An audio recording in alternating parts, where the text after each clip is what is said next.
শখের রান্নাঘরে সবাইকে স্বাগত। রান্না করব চাল কুমড়ো দিয়ে ডাল আর সাথে আলু ভাজি। চাল কুমড়োটা কেটে নিয়েছি। দেখুন এরকম চাল কুমড়ো দিয়ে কিন্তু ডাল খেতে খুবই ভালো লাগে। তারপর সব কিছু কেটে ধুয়ে নিয়েছি।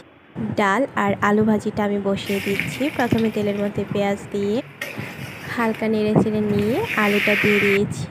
তারপর এদিকে ডালের মধ্যেও কিন্তু আমি মশলাটা লবণ, আদা রসুন বাটা, হলুদ গুঁড়ো, ধনিয়া গুঁড়ো হালকা করে দিয়ে দিয়েছি। আর এদিকে ভাজিটাও হচ্ছে। ডালের সাথে আলু ভাজি কিংবা ভর্তা কিন্তু দারুণ লাগে, সেজন্য আজকে আমি আলু ভাজি রান্না করে নিচ্ছি। হয়ে গেছে কিন্তু দেখুন।